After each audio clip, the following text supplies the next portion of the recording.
अगर कोई भी व्यक्ति अपने बच्चों को ये सोचकर पढ़ा लिखा रहा है, उसकी परवरिश कर रहा है, उसके ऊपर खर्चे उठा रहा है कि बुढ़ापे में ये मेरा सहारा बनेगा, तो उससे बेवकूफ़ इंसान इस संसार में कोई भी नहीं है।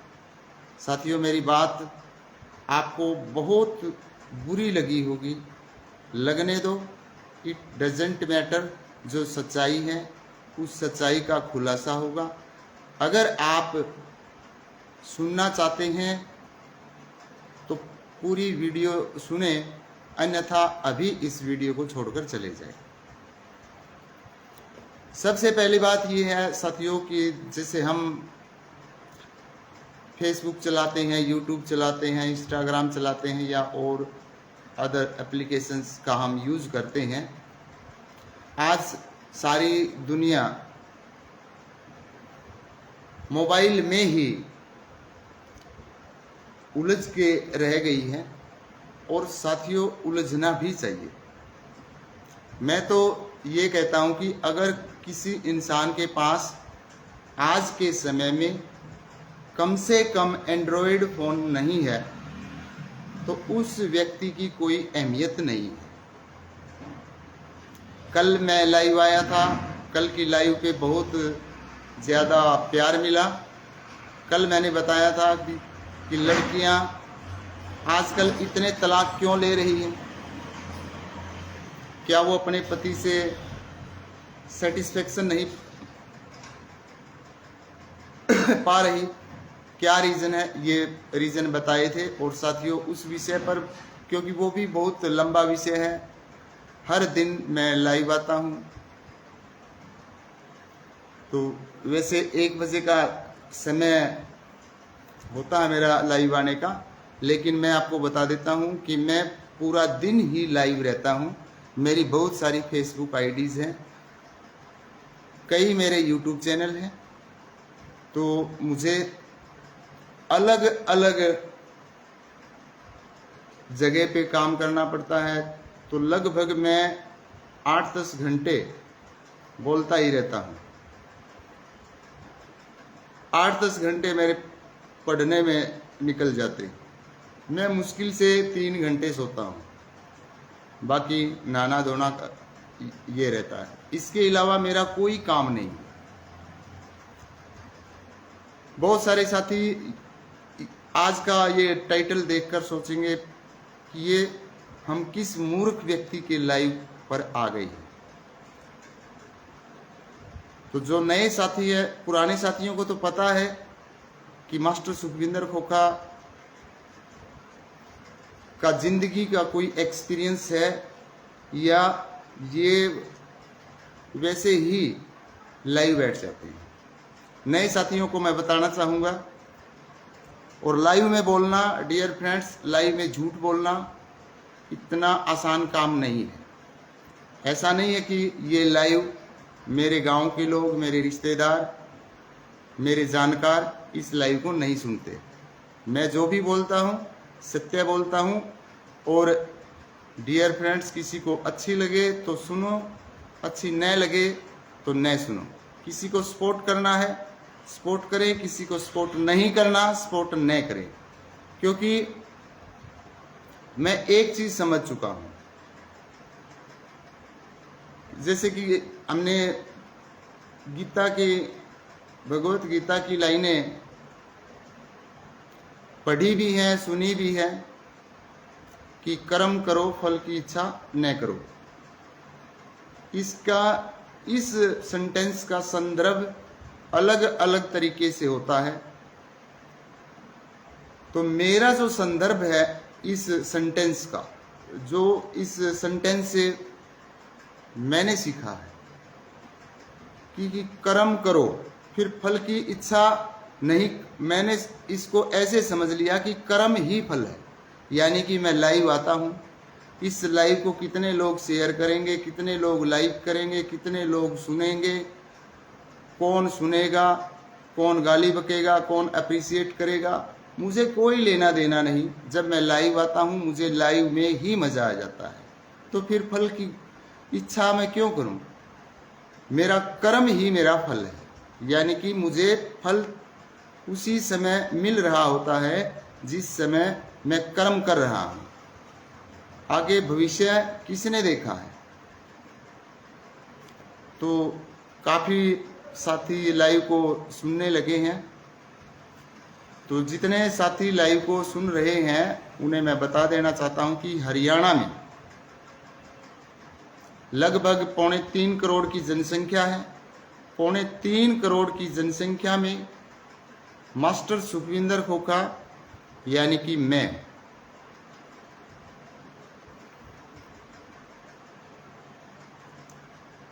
टीचिंग लाइन में रहा। तो मैं कोई जॉब नहीं करता था, किसी की मैंने जॉब नहीं की, स्कूल चलाए और घूम फिर के बच्चे पढ़ाए। गरीब बच्चों को फ्री पढ़ाया। 20 साल मैंने टीचिंग लाइन में बिताए और वही 20 साल मैंने कंपटीशन में बिताए। कंपटीशन मीन्स कि जो कंपिटिटिव एग्जाम होते हैं गवर्नमेंट जॉब के लिए। हरियाणा में सबसे ज़्यादा बच्चों का मतलब यह नहीं है कि कोई नर्सरी पहली दूसरी क्लास का बच्चा, नो, छोटे बच्चों से लेकर जो डॉक्टरेट की डिग्री करते हैं उन तक को मैंने पढ़ाया है। कम्पिटिटिव एग्जाम की तैयारी करने वाले बच्चों को मोटिवेट किया है। 20 साल, उन्हीं 20 सालों के दौरान मेरा पब्लिकेशन का काम भी रहा है और पब्लिकेशन का काम के दौरान डियर फ्रेंड्स मैंने आधी किताबें सेल की हैं यानी बेची हैं और उन आधी किताबों यानी कि नियर अबाउट 10 लाख किताबें, उनमें से 5 लाख किताबें मैंने सेल की हैं और 5 लाख किताबें मैंने गरीब स्टूडेंट्स या जैसे संस्थाएं होती हैं, हर गांव में संस्थाएं मिल जाएंगी। कहीं पे अंबेडकर संस्था है, भगत सिंह के नाम से संस्था है, स्वामी विवेकानंद के नाम से संस्था है, स्वामी दयानंद के नाम से संस्था है। तो महापुरुषों के नाम से जो संस्थाएं हैं उन संस्थाओं की लाइब्रेरीज में डोनेट की है। हजारों कॉलेजों के मैं विजिट कर चुका हूँ, उनकी लाइब्रेरीज में आपको मेरी पुस्तक मिल जाएगी। खासकर हरियाणा और राजस्थान, ये मेरे 2 राज्य हैं। तो बिल्कुल ये मानिए कि लगभग कोई ऐसा डिस्ट्रिक्ट नहीं होगा जिस डिस्ट्रिक्ट में मैं नहीं गया। वैसे मैं पंजाब में गया हूँ डियर फ्रेंड्स, उत्तर प्रदेश, मध्य प्रदेश, झारखंड, उत्तराखंड घूमा हूँ मैं लगभग इंडिया के 20 स्टेट में कंपेटिटिव एग्जाम देने के लिए या किसी एकेडमी में, यानी कि कोचिंग सेंटर कहो, उन्हें इंस्टीट्यूशंस कहो, उनमें मैं बच्चों को मोटिवेट करने के लिए गया हूँ। कुल मिलाकर छोटे बड़े बच्चों को मिलाकर 1 करोड़ बच्चों को मैंने मोटिवेट किया। बहुत सारे लोगों को लगता होगा कि ये बात हजम नहीं होती, उनको ये बात हजम होगी भी नहीं, क्योंकि उस समय इंटरनेट नहीं था, ये सोशल मीडिया पर एक्टिव मैं नहीं होता था। जब सोशल मीडिया आया डियर फ्रेंड्स, तब भी मैंने इसकी तरफ इतना ध्यान नहीं दिया। आज मैं कई बार ऐसा भी सोच लेता हूं कि काश जब 2004-05 में फेसबुक यूट्यूब आए उस समय आप एक्टिव हो जाते। आज आप बहुत बड़ी फैन फॉलोइंग आपकी होती। लेकिन डियर फ्रेंड्स, कुछ चीज़ें ज़िंदगी में ऐसी होती हैं, कुछ चीज़ें ज़िंदगी में ऐसी होती हैं कि वो ऐसा नहीं हुआ तो वो अच्छे के लिए हुआ, क्योंकि अगर वो हो जाता तो उस समय डियर फ्रेंड्स मुझे सिर्फ और सिर्फ वो लोग जानते जो एडवांस थे, क्योंकि आज तो एक गरीब के पास भी मोबाइल है। लेकिन अगर आप आज से 20 साल पहले पीछे जाओगे तो उस समय किसके पास एंड्रॉयड फ़ोन थे। ये सोशल मीडिया एक्टिव हुई डियर फ्रेंड्स 2016 में, जब जियो ने 4G लॉन्च किया और 6 महीने के लिए इंटरनेट को फ्री किया। उस समय सोशल मीडिया पर लोग एक्टिव हुए और साथियों उस समय जो लोग एक्टिव हुए उस समय मैं भी एक्टिव हुआ और मैंने कॉलेजों में जाकर लेक्चर रिकॉर्ड करने स्टार्ट किए। वो आपको यूट्यूब पर आज भी मिल जाएंगे। लेकिन पता नहीं क्यों वो लेक्चर वायरल नहीं हुए, क्योंकि मैं टेक्नोलॉजी का स्टूडेंट नहीं रहा।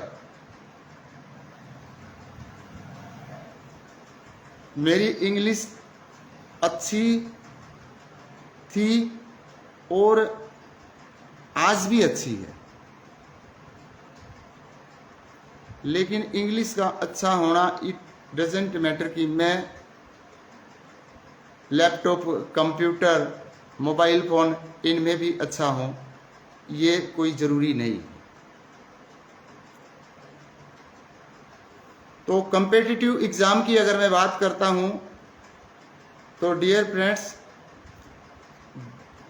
गवर्नमेंट जॉब की 4 कैटेगरी हैं, ग्रुप डी, सी, बी, ए। तो मैंने इन चारों कैटेगरीज के टेस्ट क्वालिफाई किए हैं और एक स्टाफ सिलेक्शन कमीशन जो कि सेंट्रल गवर्नमेंट की 75% नौकरियां देते हैं, उसमें उसका जो स्टैंडर्ड है matric standard, group D +2 standard, group C उसमें डाटा एंट्री ऑपरेटर और क्लर्क। फिर आता है ग्रेजुएशन पर जिसे सीजीएल बोलते हैं, कॉमन ग्रेजुएशन लेवल टेस्ट। उसमें 2 तरीके के एग्ज़ाम होते हैं। 2 तरीके के एग्ज़ाम मतलब कि एक तो होता है सीपीओ, सेंट्रल पुलिस ऑर्गेनाइजेशन, ये अलग एग्ज़ाम होता है, और एक ये कंबाइंड एग्ज़ाम होता है, वो पुलिस लाइन में जाते हैं सीपीओ वाले, और उसमें नारकोटिक्स कंट्रोल ब्यूरो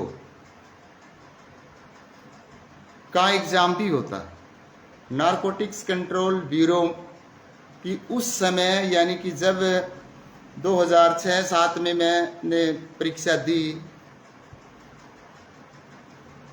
तो उस समय 100 वैकेंसीज निकलती थी ऑल ओवर इंडिया। आप ये देखें कि कितना भयंकर कंपटीशन होगा कि इतने बड़े देश में 100 वैकेंसीज निकलना और उन 100 वैकेंसीज में भी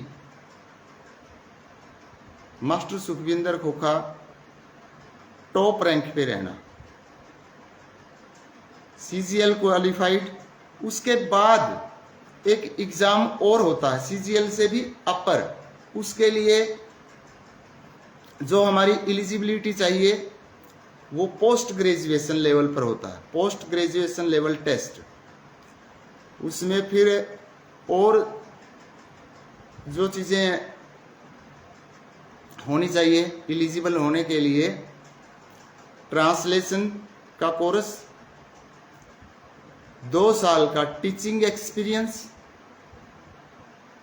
बीएड, एमए इन हिंदी और इन इंग्लिश विद 55% यानी 55% के साथ। तब जाकर उस एग्ज़ाम के एलिजिबल होता है व्यक्ति।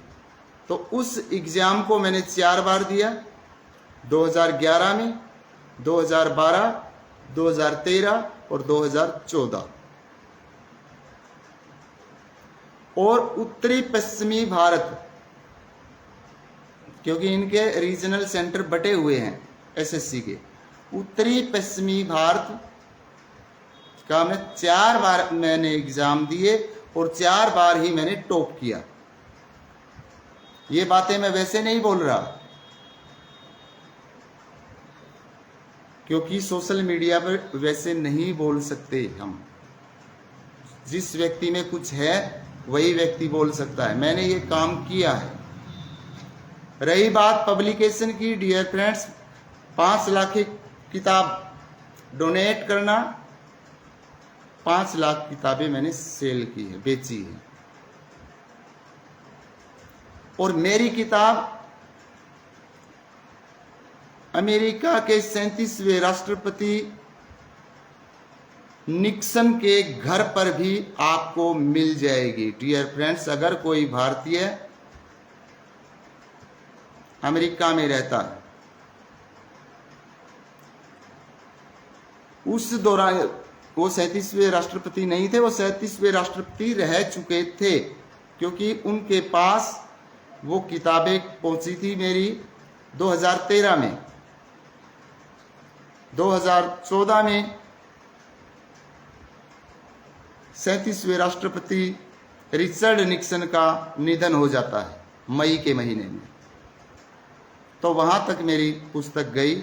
उन्होंने एप्रिशिएट भी किया था, मुझे अमेरिका में इनवाइट भी किया था कि आप अमेरिका आ जाओ, आपको यहाँ हम सेट करेंगे, आपका यहाँ अच्छा बिजनेस करवाएंगे।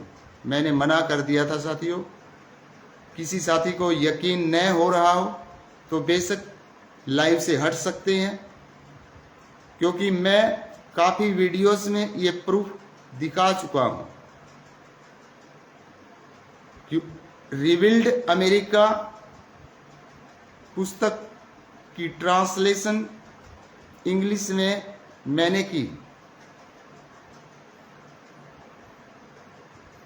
वो पुस्तक भी मैं कई बार लाइव में दिखा चुका हूं। तो साथियों, अगर अब भी आप ये सोच रहे हैं कि जो मैंने लिखा है किस मूर्ख व्यक्ति को सुन रहे हैं हम, तो बेशक आप दूर हो सकते हैं। कुछ साथी मुझसे इसलिए निराश हो गए कि आप हिंदू मुस्लिम की बात करते हैं। नहीं भैया, मैं किसी की बात नहीं करता।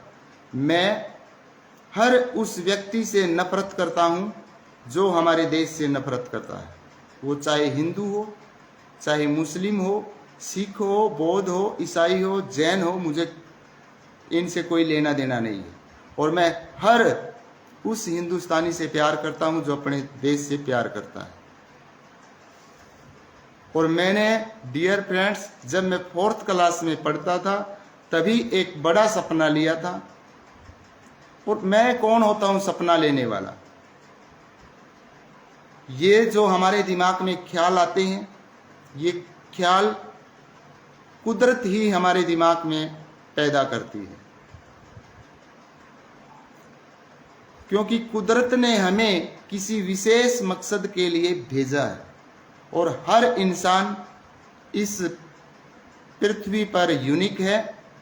हर व्यक्ति किसी न किसी काम के लिए भेजा है, और जिस दिन उस व्यक्ति का काम पूरा हो जाता है, उस व्यक्ति को यहाँ से बुलावा आ जाता है कि आपका टाइम पूरा हो चुका है। उसे कोई, ऊपर वाले को कोई लेना देना नहीं है कि आप जवान हो, आपकी अभी जिम्मेदारियां पड़ी हैं। वो आपको दूसरों की जिम्मेदारी निभाने के लिए नहीं भेजते। वो आपको सिर्फ अब आपकी जो जिम्मेदारी थी, जब आपकी जिम्मेदारी पूरी हुई, आपका फरमान आ जाता है ऊपर से और आपकी टिकट कट जाती है, यहाँ से चले जाते हैं। तो अब आते हैं डियर फ्रेंड्स, आज का जो टॉपिक है इस पर, कि हर माँ बाप एक बात सोचता है कि मैं मेरे बच्चों के लिए जीता हूं। बिल्कुल जीना भी चाहिए, अपने बच्चों के लिए जिए, लेकिन अपने बच्चों से कोई अपेक्षा न रखे कि ये बड़े होकर बुढ़ापे में मेरा सहारा बनेंगे। पहली बात, अगर कोई व्यक्ति आज जिसकी उम्र 35, 45, 50 वर्ष है, वो अगर ये सोच रहा है कि बुढ़ापे में ये बच्चे मेरा सहारा बनेंगे, तो वो बहुत ही मूर्ख व्यक्ति है। यानी कि वो 200 साल पहले जो हुआ करता था वही सोच आज लिए बैठे हैं। डियर फ्रेंड्स, आज से मैं 200 साल तक की बात तो मैं बता सकता हूँ, कैसे होता था, क्या होता था, क्यों सेवा की ज़रूरत होती थी बुढ़ापे में। क्योंकि पहले मशीनें नहीं थी। ये जो आज हमारे पास काम करने के साधन हैं, ये साधन नहीं होते थे। व्यक्ति को हार्ड वर्क करना पड़ता था, सारे काम हाथ से करने पड़ते थे। हमारे जो बुजुर्ग रहे हैं, दादा परदादा, उनका ज़माना अलग था। उन्हें एक्चुअली में सेवा की ज़रूरत पड़ती थी। उन्हें ज़रूरत कब पड़ती थी? व्यक्ति सुबह उठता, अपने मोस्टली काम होता था खेत का, खेतों में चले जाते थे।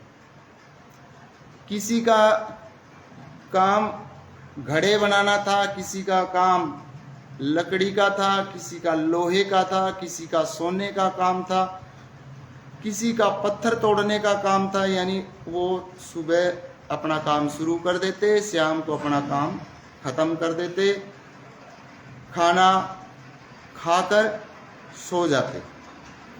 और रहने सहने के लिए डियर फ्रेंड्स इतनी बढ़िया व्यवस्था नहीं थी जो व्यवस्था आज है। ये व्यवस्थाएं नहीं होती थी। बड़ा परिवार होता था, घर में किसी के एक कमरा होता था, किसी के पास 2 कमरे होते थे, कच्ची मिट्टी के होते थे या झोपड़ी होती थी या झुग्गी होती थी, उन्हें कुछ भी बोलो, यानी कि अपने सर के ऊपर छत होती थी, ऐसे मान सकते हैं। तो जो बुजुर्ग व्यक्ति होता था, उस बुजुर्ग व्यक्ति को घर से दूर रहना पड़ता था थोड़ा, यानी कि उसकी एक अलग व्यवस्था होती थी। क्यों? क्योंकि घर में बहुएं होती थी, तो इसलिए, क्योंकि घर में इतनी व्यवस्था नहीं होती थी रहने की, तो उसको साइड में रखा जाता था। उसके लिए खाना पीना वहीं पे पहुंचाना पड़ता था। क्यों? हालांकि ऐसा नहीं था कि उनमें ताकत नहीं थी, लेकिन वो घर नहीं आ सकते थे क्योंकि शर्म होती थी। भाई बहुएं हैं, किसी के लड़के की बहू है, पोते की बहू भी हो जाती थी, क्योंकि पहले लंबी उम्र होती थी और शादी भी बचपन में हो जाती थी पहले। तो इसलिए उस बुजुर्ग को सेवा करवानी पड़ती थी बुढ़ापे में। भी उसका खाना पहुंचा कर आना है, पानी गर्म करना है तो डियर फ्रेंड्स आग जलानी पड़ती थी चूल्हे के ऊपर, फिर पानी गर्म करो, फिर बूढ़े के पास रख के आओ। ये काम होते थे। आज अगर हम वही सोच लिए बैठे हैं, आज एक बात बताएं, पहले महिलाओं के पास काम कितने थे? कितनी परेशान थी महिलाएं। आज तो हम बोल देते हैं हाउस वाइफ है, हाउस वाइफ यानी कि घर का काम करने वाली। और पहले वाली औरतें क्या थी, वो डियर फ्रेंड्स, सुबह उन्हें 4 बजे उठना पड़ता था। सबसे पहले उठते ही उन्हें चाकी चलानी पड़ती थी हाथ से आटा पीसने के लिए। उसके बाद पशु रखते थे घर में तो दूध मथना पड़ता था। क्या क्या काम नहीं करती थी, यानी कि पूरा दिन सुबह 4 बजे उठना और रात के 11 बजे तक उस औरत को काम से फुर्सत नहीं मिलती थी। कुएं से पानी लेकर आना, कुएं भी कहीं कहीं तो बहुत दूर होते थे। मैं बचपन में मेरी दादी के बहुत करीब रहा हूँ और मेरा जो गांव है खोखा, खोखा गांव में डियर फ्रेंड्स, जितनी मेहनती मेरी दादी थी, खुले चैलेंज के साथ कहता हूँ, किसी ने इतनी मेहनत नहीं की जितनी मेहनती मेरी माँ है। आज वो 73 साल की है। पूरे चैलेंज के साथ कहता हूँ, मेरी माँ से मेहनती कोई नहीं। आज भी 73 साल की उम्र में वो काम करती है, सिलाई का भी, खेत का भी। तो ये आज घर घर में लड़ाई क्यों हो रही है, सास बहुओं की बन क्यों नहीं रही? इसका कारण यही तो है, क्योंकि आज की जो लड़कियां हैं, आज की लड़कियां कॉलेज किया है, किसी ने ग्रेजुएशन की है, पोस्ट ग्रेजुएशन की है, काम को तो बेचारियों ने हाथ नहीं लगाया हो, तो पढ़ लिख के कॉलेज से आई है। फिर वो किसी घर में दुल्हन बनकर जाती है, 2-4 दिन तो मान सम्मान होता है। फिर जो सास है, सास सोचती है कि ये तो काम नहीं करती। उस सास ने ये सोच लेना चाहिए कि ये आपके मुकाबले में काम नहीं कर सकती, और आपका जो काम था, आपके जो तरीके थे, वो तरीके चेंज हो चुके हैं। आज ऐसा थोड़ा ही है कि कोई महिला उठेगी और सुबह उठते ही आटा पीसेगी, हाथ से वो दूध को मथेगी, फिर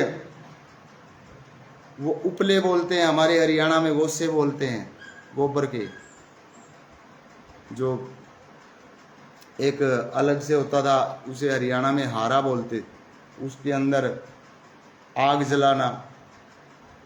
अब ये काम है ही नहीं, और इसलिए सास को बुरा लगता है। फिर मैंने तो सोचा था सुख मिलेगा, सुख मिलेगा। अरे ये क्या सुख देगी अब आपको? आपको सुख टेक्नोलॉजी ने सुख दिया है।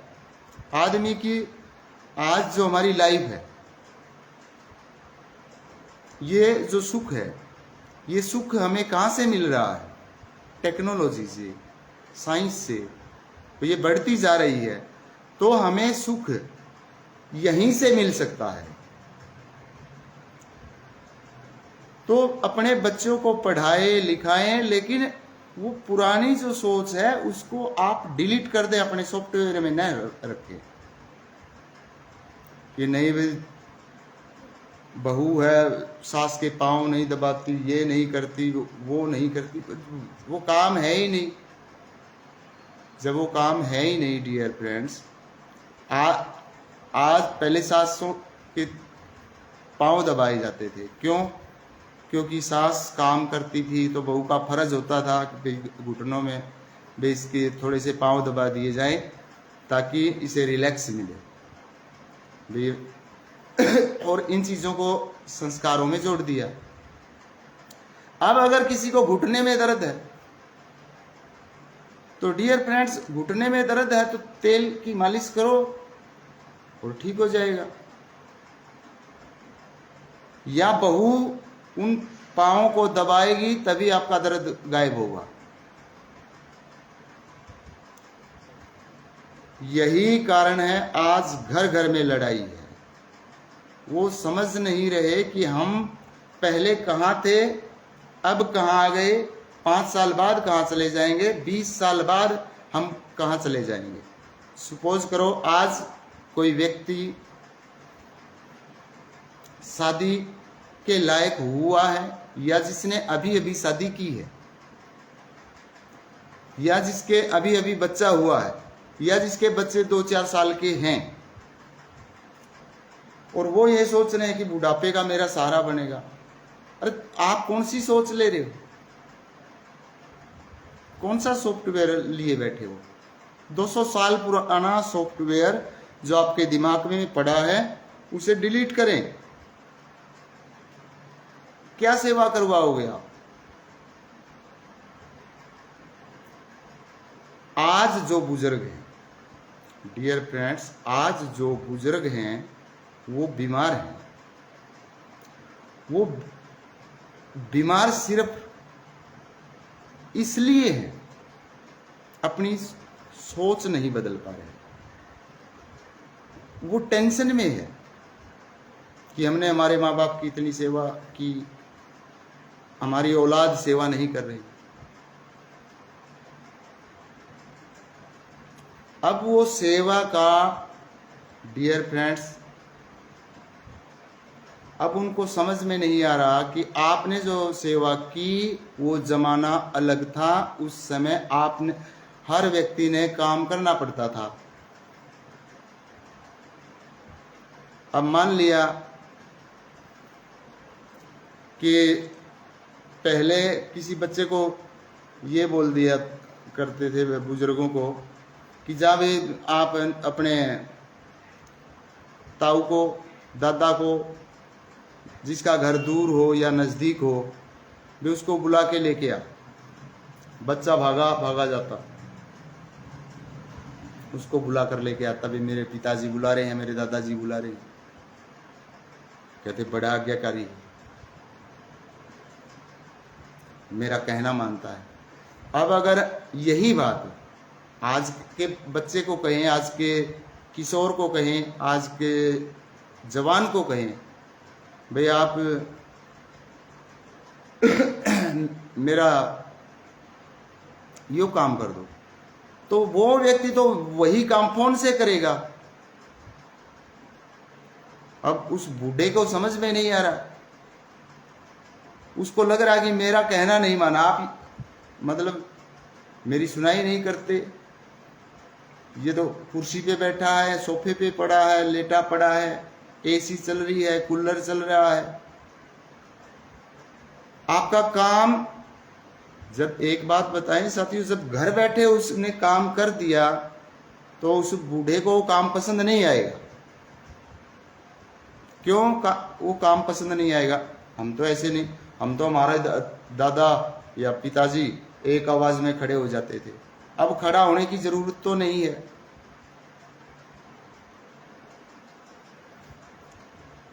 तो ये चीजें समझनी होगी। तो जितने भी बुजुर्ग, क्योंकि आजकल बुजुर्ग भी मोबाइल फोन कम से कम चलाते हैं। मैं ये नहीं कहता कि सारे बुजुर्ग चलाते हैं, लेकिन 40% बुजुर्ग जो गवर्नमेंट जॉब से रिटायर्ड हुए हैं वो तो जरूर चलाते हैं, और वो सारा दिन फोन ही देखते हैं। तो उनको ये समझ में क्यों नहीं आ रहा? उनको इसलिए समझ में नहीं आ रहा क्योंकि उन्हें समझाने वाला कोई है नहीं। मैं ऐसी वीडियो क्यों बना रहा हूं? क्या इस वीडियो से मेरी कोई कमाई होनी है? मैं साथियों पैसे के लिए काम करता ही नहीं।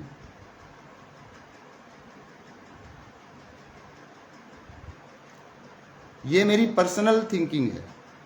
मैं किसी को ये नहीं कहता कि आप भी काम छोड़ दो, आप पैसे न कमाओ। पैसे की जरूरत मुझे भी है, लेकिन मुझे पैसा क्यों चाहिए ये सोचे आप। मुझे पैसा क्यों चाहिए?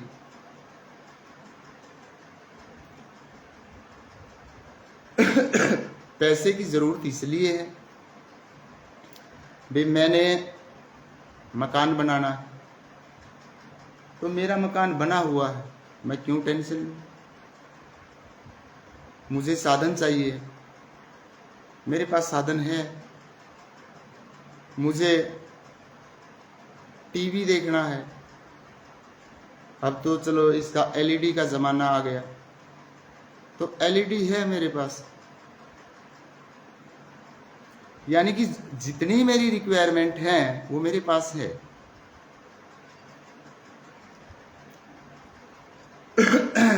और वो ऐसे नहीं कि वैसे ही आ गई, ऐसे नहीं आई। मैंने भी मेहनत की है, मेरा मेहनत करने का तरीका दूसरा था। मैं गर्व से ये कहता हूं कि मैंने बच्चों को फ्री पढ़ाया।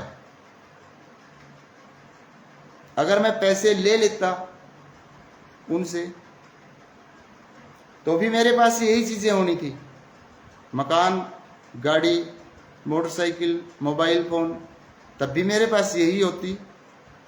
इसके अलावा क्या होता मेरे पास? अगर मैं पैसे लेकर पढ़ाता तो भी यही होना था। मैंने फ्री पढ़ाया तो भी मेरे पास ये चीजें हैं। मैं कोई वेल टू डू फैमिली से बिलोंग नहीं करता कि मैं बहुत अमीर घर में पैदा हुआ हूं, नहीं। यहां अमीरी गरीबी मैटर नहीं करती। मैंने मेरे जीवन काल में मैं एक इतने छोटे गांव में पैदा हुआ हूं। आज भी इस गांव में, मेरे गांव में कोई फैसिलिटी नहीं है। यहां तक कि मेरे गांव में सरकारी डॉक्टर तो छोड़िए, प्राइवेट डॉक्टर जिसे झोला छाप डॉक्टर बोलते हैं, उसकी सुविधा भी नहीं है। तो आप ये देखें कि मेरा गांव कितना पिछड़ा हुआ गांव आज भी। और जब मेरी उम्र, अब वैसे मुझे पता एग्जैक्ट पता नहीं मेरी डेट ऑफ बर्थ है क्या, लेकिन मैं अंदाज़ा लगाता हूं कि 46-47 साल की मेरी उम्र है। ये मेरा अंदाज़ा है, क्योंकि रियल डेट ऑफ बर्थ का पता ही नहीं। मेरे पिताजी 73 साल के हैं, 74 के हैं, 70 के हैं, 75 के हैं। रियल डेट ऑफ बर्थ का नहीं पता, क्योंकि पहले ऐसे ही चलता था।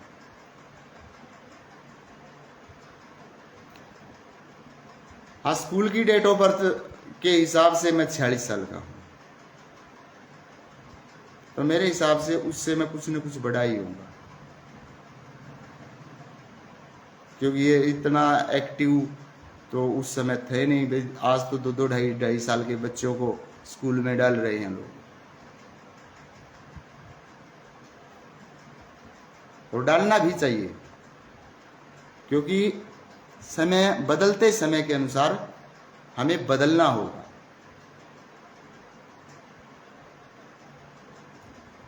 हमारा जो बचपन रहा है, आज के जो बच्चे हैं उनका बचपन अलग है।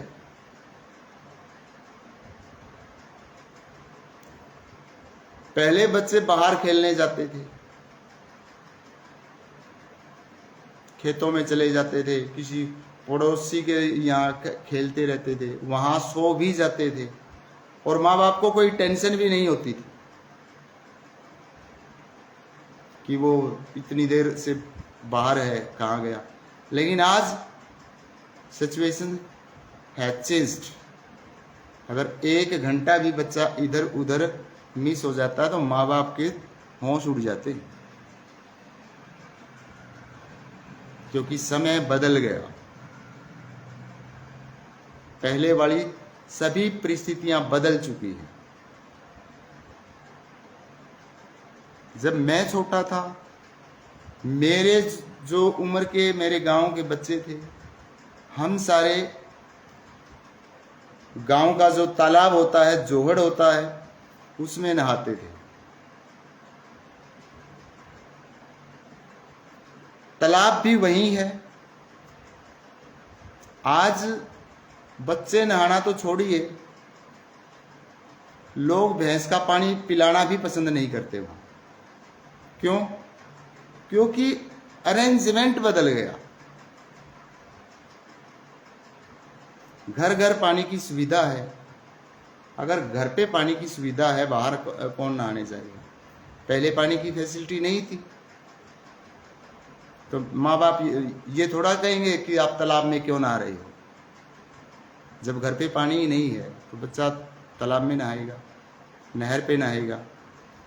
और आजकल जो नहर पे नहाते हैं डियर फ्रेंड्स, कौन नहाता है नहर पर?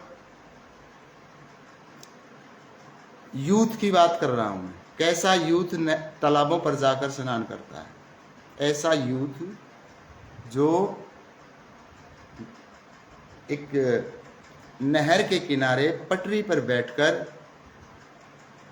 ड्रिंक करते हैं, एंजॉय करते हैं, नहाते हैं।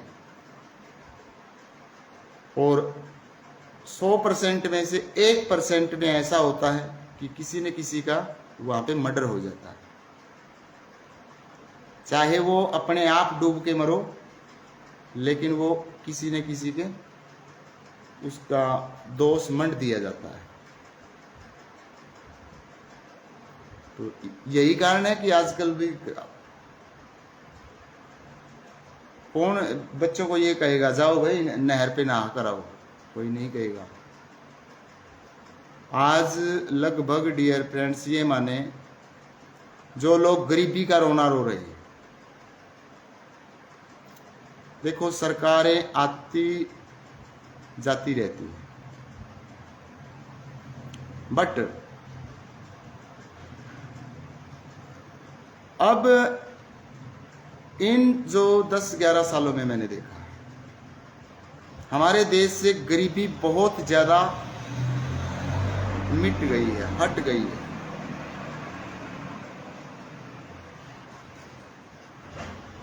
अब बुजुर्ग है, जैसे कि मैंने ये टाइटल लिख रखा है।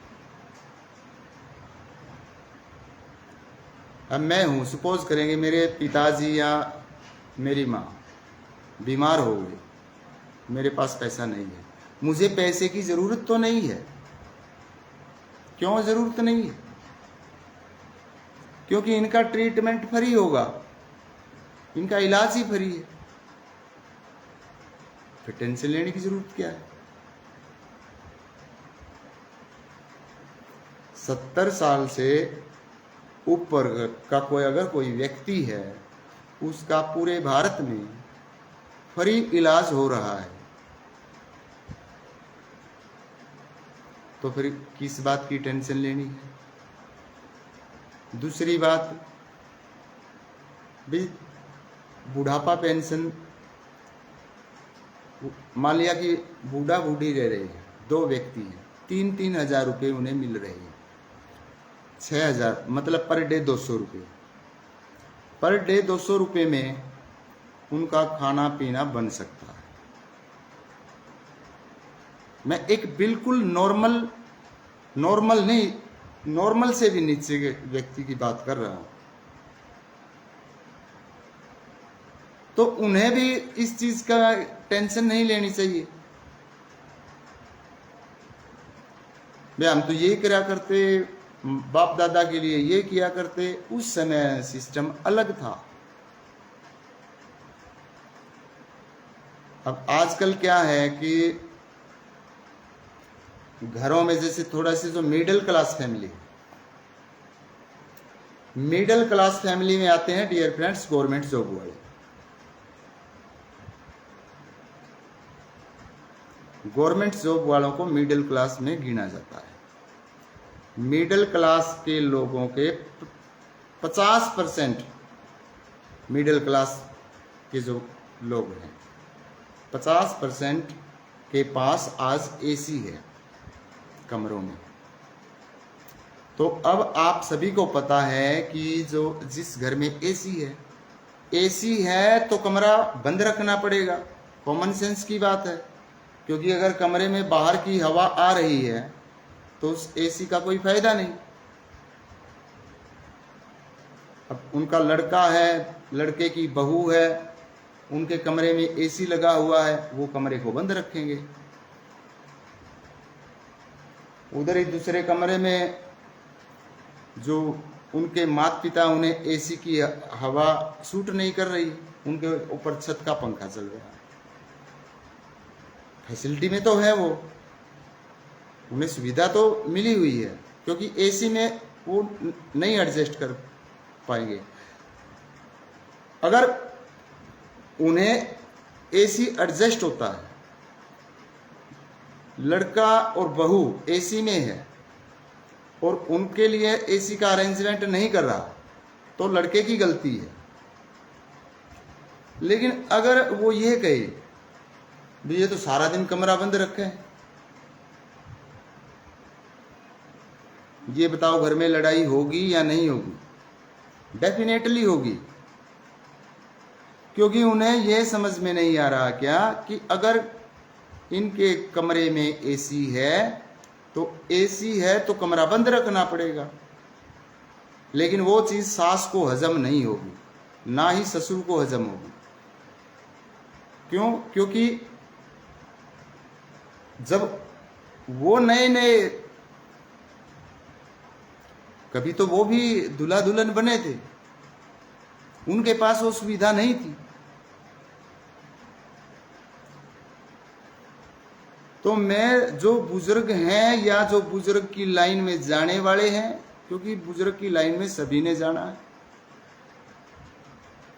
उन सभी को कहना चाहूंगा कि आप जो बदलता हुआ परिवेश है उसमें ढलना सीखो।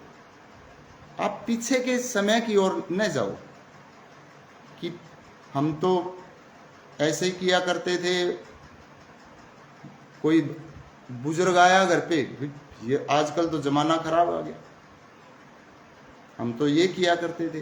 अरे जब आप वाले काम है ही नहीं, अब ये यूथ जो आज का जो युवा है वो आपके काम कैसे करेगा? अब पहले कोई खेती करता था तो सुबह 4 बजे उठ के उन्हें बैल जोतने पड़ते थे, पूरा दिन अपने एक हाथ से वो हल खींचना पड़ता था, हल खींचना पड़ता था। तो साथियों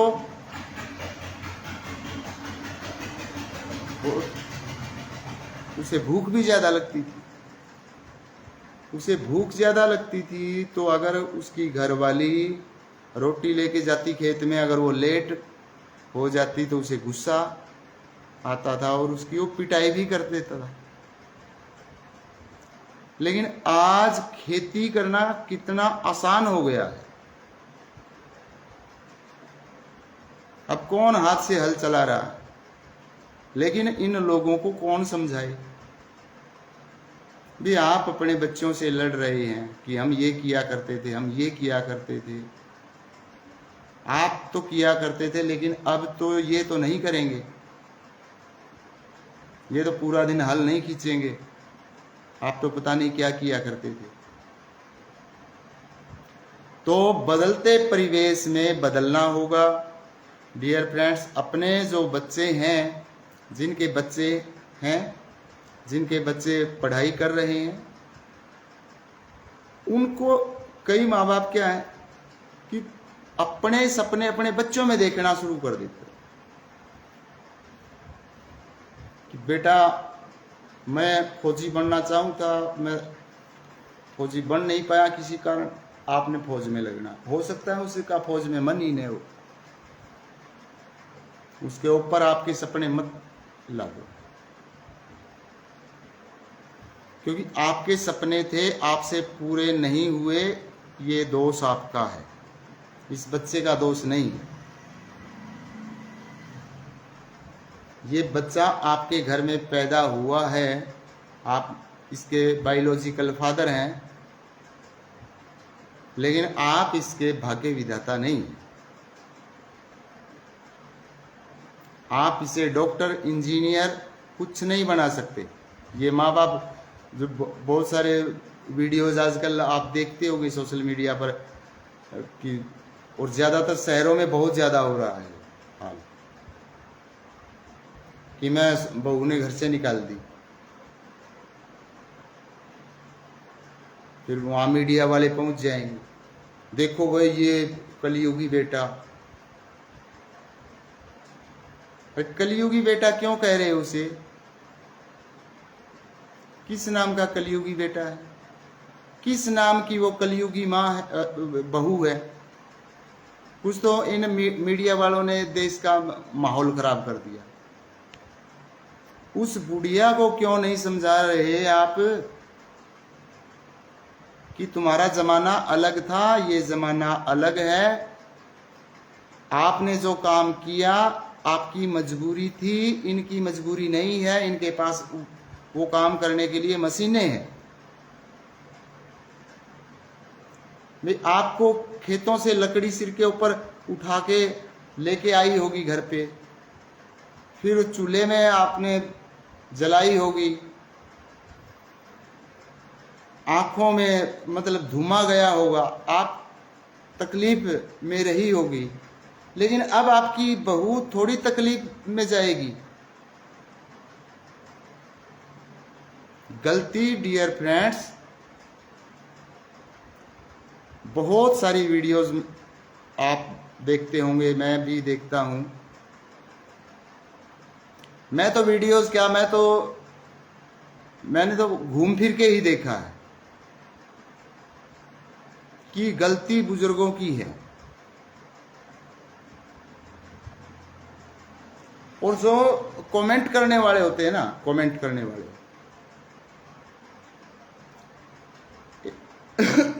कमेंट करने वाले वो भी कलयुगी बहू, कलयुगी बेटा, माँ को घर से निकाल दिया। अरे उस माँ की समस्या, माँ को बैठ के, बाप निकाल रखा है उसको बैठ के समझाओ तो कि आपने जो काम किया आपकी मजबूरी थी, इनकी मजबूरी नहीं है। आप आराम से रहो, जमाना बदल चुका है। तो समस्या का समाधान होगा। लेकिन ये मीडिया वाले क्या है, इन्हें चाहिए व्यूज। ये उस बात को और उछालते हैं, मतलब मिर्च मसाला लगा के पेश करेंगे। और कमेंट करने वाले बिना सोचे समझे कमेंट करते हैं।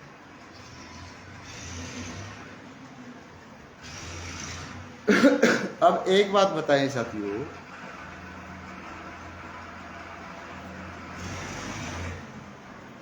कि मान लिया, क्योंकि आजकल ज्यादा बच्चे तो कोई पैदा करता नहीं,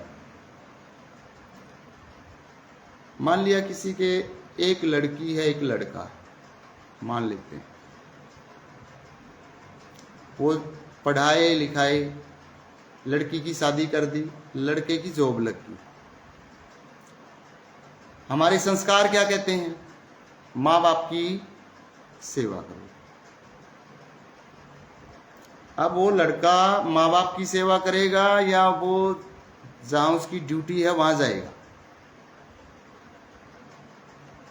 कौन सी सेवा करेगा? अब वो माँ बाप की सेवा करेगा तो खाएगा क्या? और उन माँ बापों को ये सोचना चाहिए, मैं इसीलिए मैंने ये टाइटल रखा है आज, कि ये मत सोचो कि आपकी संतान आपकी सेवा करेगी, नहीं करेगी, और आपने करवाने की जरूरत भी नहीं है। आप क्यों चाहते हैं कि मेरे चोट लग जाए, मैं बीमार पड़ूं? क्यों आप सोचते हो? आप ये क्यों नहीं सोचते कि मेरे बेटे कामयाब होकर बाहर निकले, देश के लिए जिए? हमारा क्या है, हमारी तो जैसे तैसे कट गई। औलाद से उम्मीद क्यों करते हैं कि औलाद करेगी, औलाद करेगी, वो अपना काम करेगी, वो या फिर आपके पीछे घूमेगी? बदलते समय के अनुसार बदल जाओ। फिर क्या होता है कि मान लिया कोई गांव का रहने वाला है, अब लड़के की पोस्टिंग मान लिया कि गांव से 100 किलोमीटर दूर हो, मैं ज़्यादा दूर नहीं कहता, अप डाउन नहीं कर सकता 100 किलोमीटर की दूरी में भी, क्योंकि अप डाउन करेगा साधनों में आएगा तो वो पर्सनल कोई अपना व्हीकल लेकर, गाड़ी लेकर वो करेगा तो भी डियर फ्रेंड्स बाइक 100 किलोमीटर चलाना 3 घंटे लग जाएंगे, या 2 घंटे मान लो, 2 घंटे सुबह 2 घंटे शाम को बाइक चलाना, 4 घंटे बाइक चलाना, फिर ड्यूटी करना, फिर वो कैसे कर सकता है? पॉसिबल नहीं है। फिर उसे बाहर जाना पड़ेगा, फिर उसकी शादी होगी, शादी होगा। कई बार क्या है कि बेटे भी ऐसे संस्कार लेकर बैठ जाते हैं, मैं तो मेरे माता पिता से अलग नहीं हूंगा। आपने बहुत सारी चीजें सुनी होगी, देखी होगी, भी मैं मेरे माँ बाप से अलग नहीं रहूंगा। चलो पत्नी भी माँ बाप के साथ एडजस्ट करने की कोशिश करेगी। अब बेटा ड्यूटी पे चला गया, अब जो घर पे बूढ़ा बूढ़ी है वो अपने अनुसार बहू को चलाना चाहती है। अब वो बहू उनके अनुसार चलेगी नहीं, अब चलेगी नहीं तो पूरी दिन की टेंशन लेकर, सर्विस की टेंशन, अगले बॉस की टेंशन, वो टेंशन लेकर घर आया है। घर आते ही दूसरी टेंशन कि आपकी माँ कहेगी कि मेरा बहू कहना नहीं मानती, बहू कहेगी कि माँ मुझे परेशान करती है। अब वो धर्म संकट में फंस गया कि अब किसको कहूँ, माँ की कहूँ। अगर वो माँ को गलत ठहरा दे तो माँ कहेगी तो आप तो शादी होते बहू का गुलाम हो गए। अब उसे ये डर सता रहा है, बहू की मेहर ले तो माँ बाप कहेंगे हमने आपको इसलिए पाला था, मैंने मतलब 9 महीने पेट में रखा, पढ़ाया लिखाया, इतना खर्चा लगाया और बुढ़ापे में मुझे ये मिला। यहीं से हो जाता है घर का कलेश शुरू। और आस पड़ोस वाले फिर उस चीज में, मतलब आग लग गई, थोड़ी सी चिंगारी लगी तो आस पड़ोस वाले फिर उसमें घी डालने के लिए तैयार बैठे हैं, क्योंकि वो आस पड़ोस के लोग तो चाहते नहीं कि आप सुख शांति से रहें, आपका अच्छा काम चले, वो नहीं चाहेंगे। तो साथियों फिर ऐसे में व्यक्ति बिल्कुल बर्बाद हो जाता है, सुसाइडल पॉइंट पर पहुंच जाता है, आत्महत्या की सोचने लगता है, कई बार कर भी जाता है, नहीं फिर माइग्रेन हो जाता है, क्योंकि डिप्रेशन में चला गया, फिर वो डॉक्टरों के हाथे चढ़ गया। बीमार व्यक्ति कहाँ जाएगा? डॉक्टर के पास। और डॉक्टर क्या चाहते हैं? आपको ठीक करना? नहीं। वकील क्या चाहते हैं? आपको बरी कराना? नहीं। ऐसा सिर्फ और सिर्फ 1% मिलेगा आपको। पहले मैं 10% कहा करता था, लेकिन अब मैं 1% कहता हूं।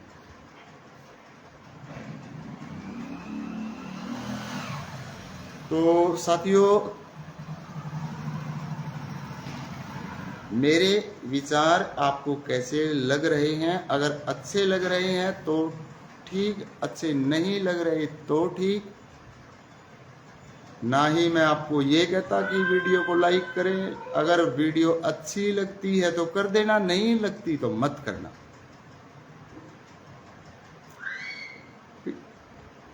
That depends upon your thinking, ये आपकी सोच पर निर्भर करता है। तो इस वीडियो का जो मेन जो थीम था मेरा आपको बताने का,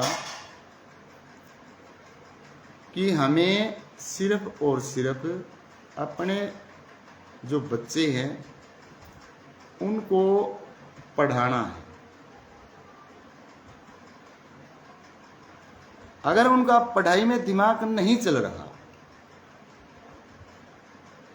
बहुत सारे मेंटल पेरेंट्स क्या होते हैं, मेंटल यानी कि पागल माता पिता, बच्चे का मान लिया 5-7 साल में पता लग जाता है कि पढ़ेगा या नहीं पढ़ेगा।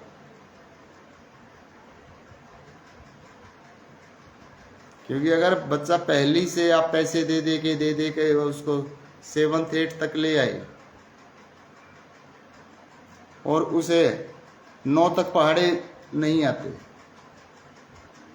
फिर भी आप उसके ऊपर पैसा लगा रहे हैं, इन्वेस्ट कर रहे हैं, तो आपसे मूर्ख कोई इंसान नहीं है।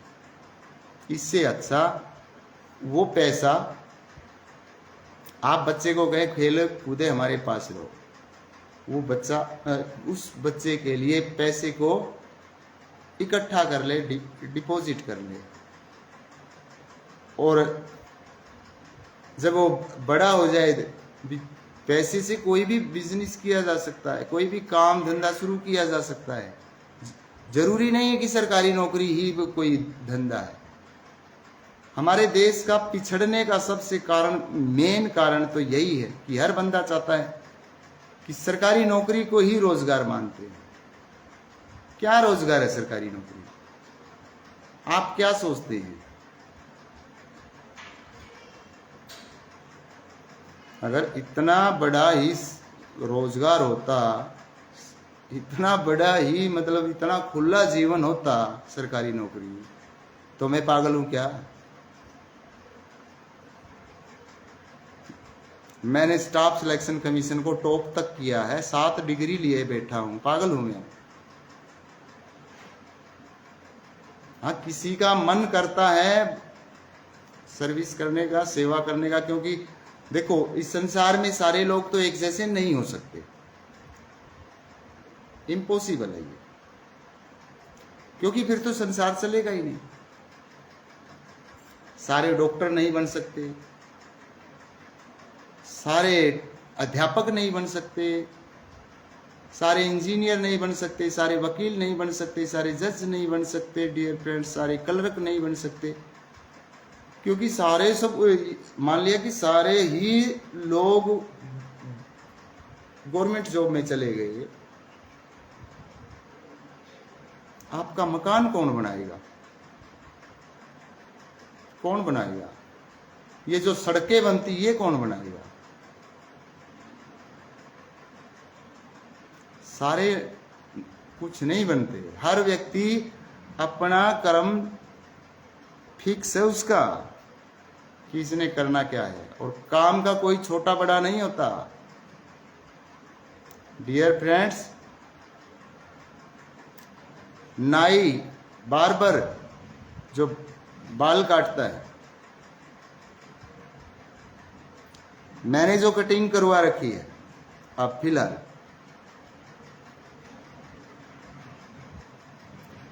इसके मैंने 30 रुपए दिए।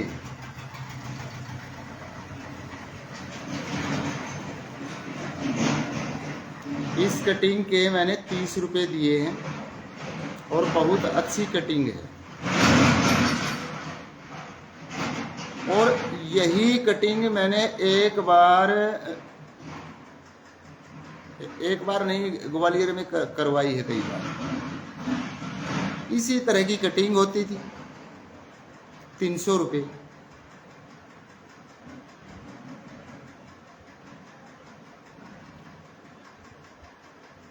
काम तो नाई का ही है। विराट कोहली की कटिंग का खर्चा नियर अबाउट 3 लाख रुपए है, और महीने में 2 बार कटिंग करवाते हैं वो। नाई तो वो भी है जो एक कट मारेगा तो 1 लाख रुपए लेगा, 3 कट मरवाओगे तो 3 लाख रुपए हो जाएंगे। 4 मरवा हुए 4 लाख है तो नाई। और हमने क्या लगता है यार नाई का काम करे। काम का डियर फ्रेंड्स अपने काम, एक बार पीछे आपने देखा होगा और अब तक चल रहा है ये मामला। मोदी जी ने किसी स्पीच में बोल दिया था कि भाई रोजगार नहीं मिले तो अपना पकोड़े तल लो। कितना मजाक, कितना ट्रोल किया गया, आज तक कर रहे हैं उस बात को ट्रोल। उन मूर्खों को ये नहीं पता कि जो पकोड़े बनाते हैं ना वो सरकारी नौकरी वाले से कितना ज्यादा कमाते हैं। लेकिन मजाक बनाना पढ़े लिखे लोग भी समझ में नहीं आ रहा। एक डियर फ्रेंड्स, एक बार मैं एक कॉलेज में चला गया। कॉलेज था डीएड कॉलेज, यानी कि जहाँ जेबीटी कराई जाती है। तो उस कॉलेज में वो फतेहाबाद के पास था कॉलेज। मैं प्रिंसिपल से मिला। प्रिंसिपल थे वो जयपुर से, अभिषेक जी। जय श्री राम, बहुत बहुत धन्यवाद, राधे राधे। तो मैं वहाँ प्रिंसिपल से मिला। मैंने कहा सर मैं लेक्चर देना चाहता हूँ बच्चों को। कहा मोस्ट वेलकम। सारे बच्चे हॉल में इकट्ठे कर दिए।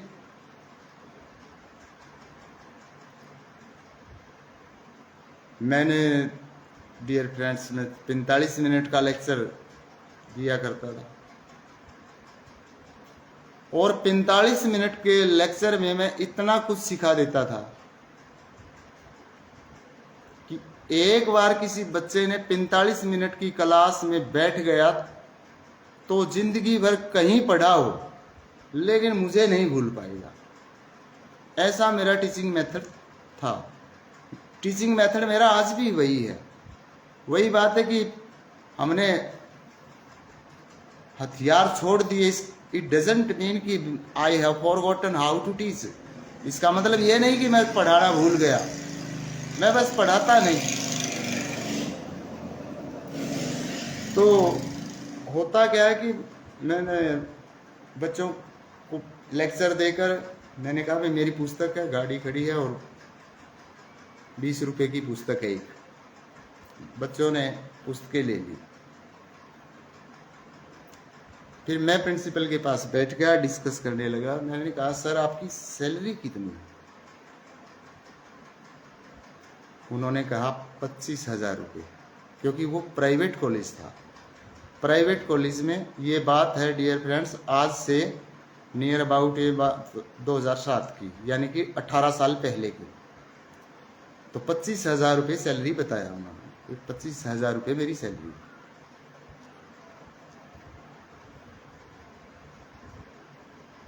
मैंने कहा ठीक है जी, मैं सैलरी तो ठीक है, अच्छी है, क्योंकि एक आज से 18 साल पहले अगर इतनी सैलरी है तो मैंने कहा अजीत जी प्रणाम।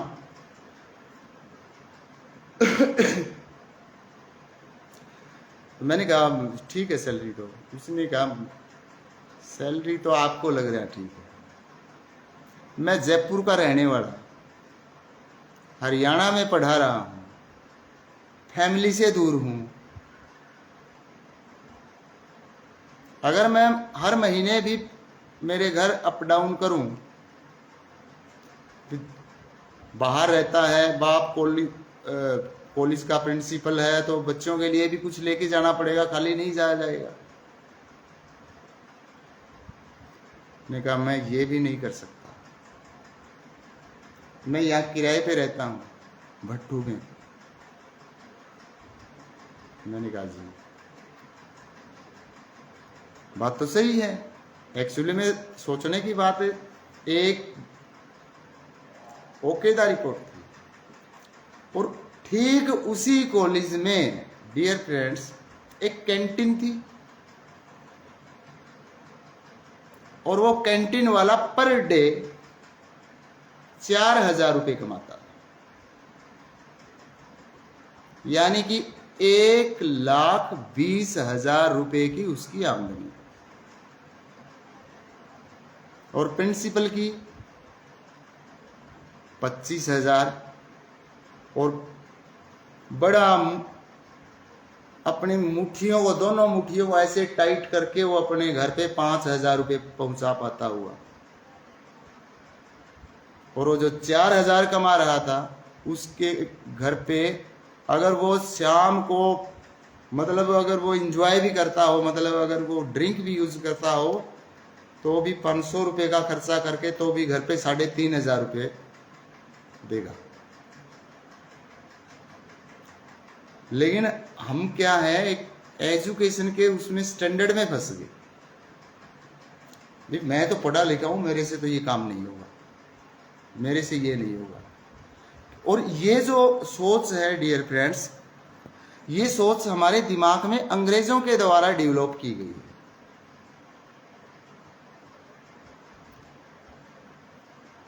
(1835) में जब लॉर्ड मैकाले भारत पहुंचे, भारत का भ्रमण किया, तो भारत की मतलब जो व्यवस्था थी, उन्हें देखा कि ये तो जबरदस्त व्यवस्था में बंधे हुए हैं, इनकी व्यवस्था को तोड़े तो तोड़े कैसे।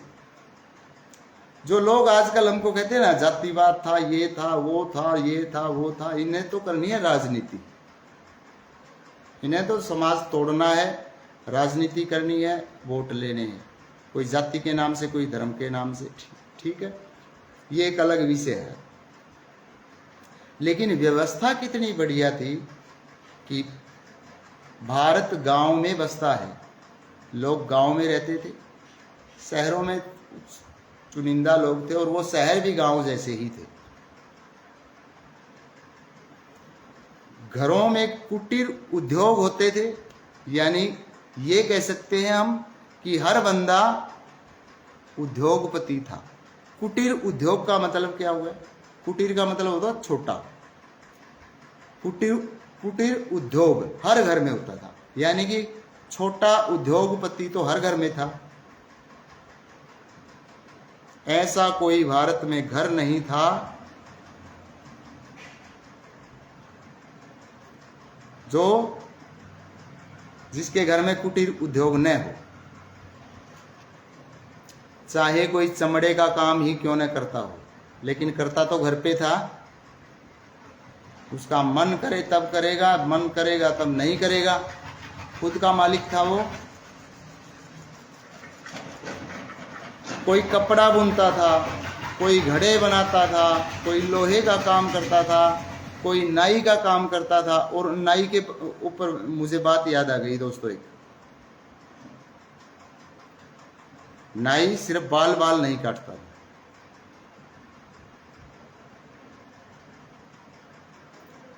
हमारे देश का सबसे बड़ा सर्जन नाई ही हुआ करता था। आज भी आप देख लेना, देखो आज हर कास्ट के लोग नाई हैं, मतलब नाम चेंज हो गया हेयर ड्रेसर। लेकिन जो एक्चुअली में ही नाई है, यानी कि जो नाई का बेटा नाई, नाई का बेटा नाई, 7-8 पीढ़ी से मतलब जो वही काम करते आ रहा है, उससे आप सेव करवा के देख लेना। उससे अगर आप सेव कराओगे, जो एक्चुअली में नाई की संतान है, एक्चुअली में जिसके डीएनए में नाई है। एक तो होता भी कोई किसी भी जाति का है, उसने नाई का काम सीख लिया, वो नाई बन गया। लेकिन जो एक्चुअली में नाई है, कई पीढ़ियों से नाई का काम करते आ रहे हैं, उससे सेव करवा के देखना, कहीं खरोंच भी नहीं आएगी, कहीं खरोंच नहीं आ सकती।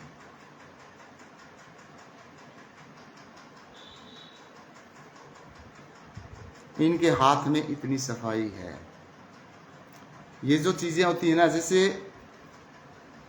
जो हमारे पैतृक जो धंधे थे, आज जाति को बिल्कुल गलत मानने लगे। जातियां आज एक्चुअली में गलत हो भी गई, क्योंकि जाति जो थी वो उस टाइम क्या था कि जैसे काम वैसा ही नाम पड़ जाता था। और जातियां किसी है ये नहीं कि किसी ब्राह्मण ने बनाई है, ये किताबें लिख लिख के ना देश को तोड़ने का काम कर रहे। मूर्ख है ये लोग, हम हैं मूर्ख। तो किसी अंग्रेजों ने हमारे देश के ऊपर बहुत कुछ लिख दिया, लोग उन्हीं के एग्जाम्पल दे दे के लोगों को पागल बना रहे हैं।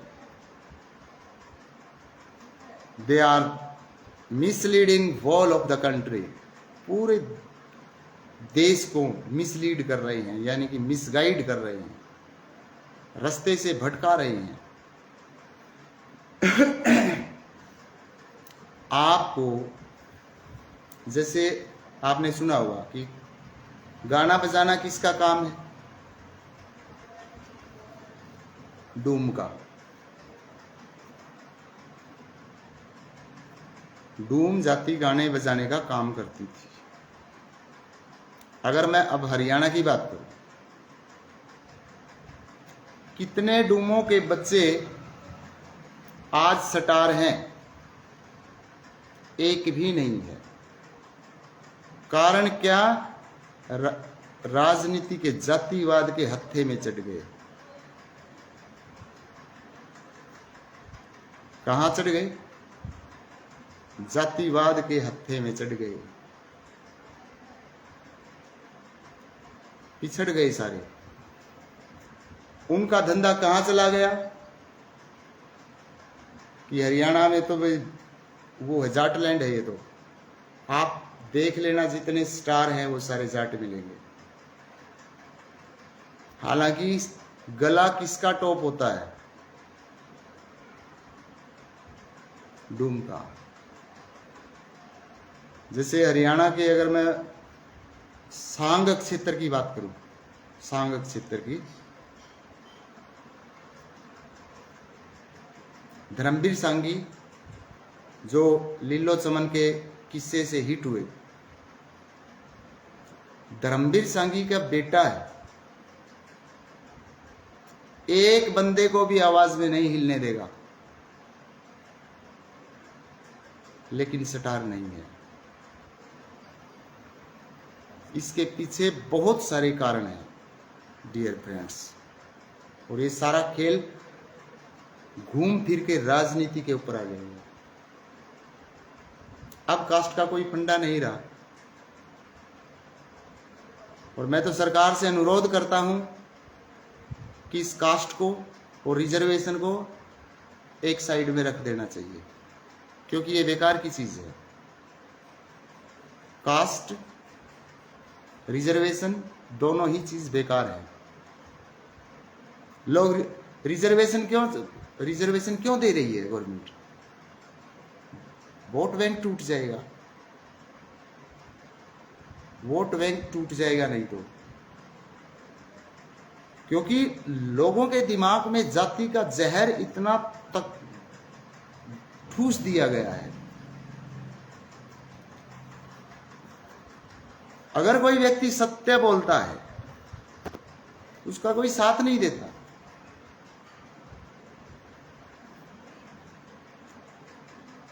आपने यहां तक की वीडियो देखी होंगी कि ज्योतिबा फुले को विद्या की देवी बना दो। ज्योतिबा फुले क्या जानती थी भाई? वो अंग्रेजी पढ़ना जानती थी। सिर्फ विद्या यही है क्या जिसने अंग्रेजी पढ़नी आती हो वही विद्वान है? नो। हरियाणा के प्रसिद्ध नहीं, सुप्रसिद्ध कहूंगा मैं, सुप्रसिद्ध कवि भी नहीं कहूंगा, सूर्य कवि, क्योंकि उनके पास उपाधि है, पंडित लक्ष्मी चंद जी। आप क्या सोचते हैं? पढ़े लिखे थे? बिल्कुल अनपढ़ थे, बिल्कुल अनपढ़। अनपढ़ होते हुए 4 वेदों का ज्ञान, जिसने अपने जीवन में 22 सांग लिखे, तो कैसे कहूंगा, लिखवाए। कोई काशी का व्यक्ति था, काशी उत्तर प्रदेश में है, उनसे लिखवाए, भाई ये लिख, ये लिख, ये लिख। तो पढ़ाई लिखाई ही जरूरी नहीं है। अब बहुत सारे पेरेंट्स दुखी है, मेरा बच्चा पढ़ाई में कमजोर है, मेरा बच्चा पढ़ाई में कमजोर है। पीछे पड़े हुए बच्चों के नंबर कमाए, यानी बच्चों के अंदर इतना टेंशन पैदा कर रखी है। अरे कम आए है, ये चाहे फेल हो जाए, नहीं दिमाग चलता तो मत चलने दो। हो सकता है कि ये नौकर बनने के लिए पैदा ही नहीं हुआ हो। क्यों टेंशन लेते हैं?